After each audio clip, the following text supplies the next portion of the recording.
the haunting landscape of Truth or Consequences, New Mexico. A sinister tale unfolds, one that chills to the bone and warns of the darkness hidden in the human soul. This is the story of David Parker Ray, infamously known as the Toybox Killer, a man whose crimes in the 1990s revealed a level of depravity that seemed to leap straight from the most twisted of nightmares. David Parker Ray didn't fit the stereotypical image of a monster. To many in his small town, he appeared as just another local, perhaps a bit reclusive, but nothing suggested the horror that lay behind his unassuming facade. However, beneath this veneer of normalcy lurked a predator with a chilling hobby. Ray had transformed a simple trailer into what he dubbed his toy box, a torture chamber equipped with an array of devices designed for the sole purpose of inflicting pain and suffering on his victims. The toy box was a meticulously organized space of terror, equipped with surgical tools, whips, chains, and pulleys. Ray also installed a gynecologist-type chair in the center, which served as the focal point for his torturous acts. This chamber of horrors was where Ray, sometimes with the help of accomplices, including his girlfriend Cindy Hendy, would bring his victims, women kidnapped from the streets of Truth or Consequences and surrounding areas. Ray's method of operation was as calculated as it was cruel. His victims were often drugged to the point of near unconsciousness, ensuring they could not resist but were still awake enough to experience the full extent of his brutality. Upon awakening in the toy box, the victims would be subjected to a horrifying audio tape recorded by Ray himself, detailing the unspeakable acts that were about to be inflicted upon them. The Toybox Killer believed he had perfected the art of leaving no trace, often releasing his victims into the wilderness after days of torment, their memories foggy from the drugs and psychological trauma. Ray was convinced his meticulous planning and the psychological manipulation of his victims would allow him to evade capture indefinitely.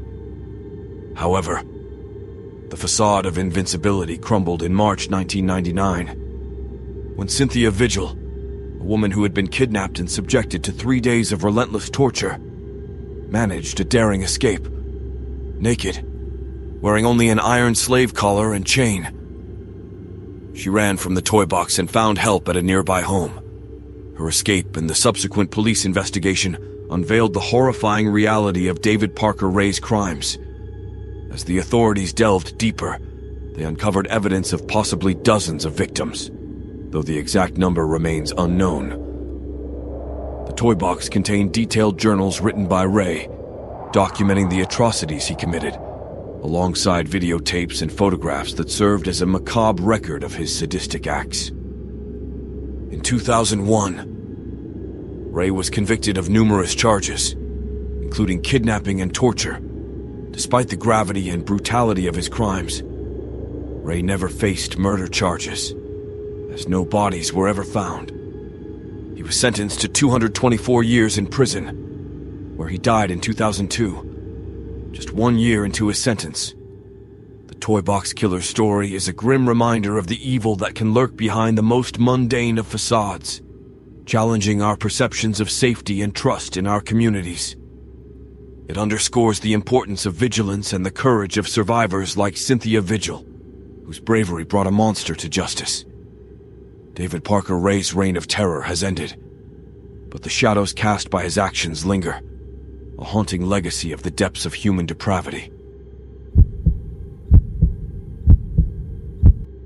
Nestled in the heart of Germany, in the quiet town of Rothenburg, a story unfolded that would capture the world's attention and blur the lines between horror and reality. This is the tale of Armin Meiwes, dubbed the polite German cannibal, whose actions in the early 2000s challenged societal norms, legal boundaries, and the very essence of human morality. Armin Meiwes, a seemingly ordinary computer repair technician, harbored a dark fantasy. Unlike the monstrous visages often associated with such macabre desires, Meiwes was a well-mannered and articulate man, which only added a layer of surreal eeriness to the events that would follow. His life took a turn into the annals of infamy in March 2001, when he posted an advertisement on an internet forum, a request that was as chilling as it was unprecedented. Meiwes was looking for a volunteer willing to be consumed. What was even more shocking than the post itself was the response it received. Bernd Jürgen Brandes, an engineer from Berlin, answered the call, driven by his own set of complex psychological motivations. The two men met on March 9th, 2001, after meticulously planning the encounter. Their meeting was not only consensual but also meticulously recorded, as both parties sought to document this final act of Brandes' life. The events that transpired in Meiwes' home were of such a personal and graphic nature that they challenged the boundaries of what is often shared in polite conversation. Meiwes and Brandes shared a meal, a parting gesture of humanity before Meiwes fulfilled his long-standing fantasy and Brandes' wish to be consumed. The details, as recorded and later presented in court, were gruesome and explicit, involving the amputation of Brandes' appendage, which they both attempted to eat together, before Meiwes eventually ended Brandes' life. In the months that followed, Meiwes continued to consume the remains of Brandes, preserving the flesh in his freezer and treating it with a cook's precision. It wasn't until December 2002 that the authorities became aware of Meiwes' actions, leading to his arrest and a series of trials that would captivate and horrify the nation. The Polite Cannibals trial posed unprecedented questions for the German legal system. Meiwes was initially convicted of manslaughter in 2004, as the court struggled to classify an act that was consensual yet fatally harmful.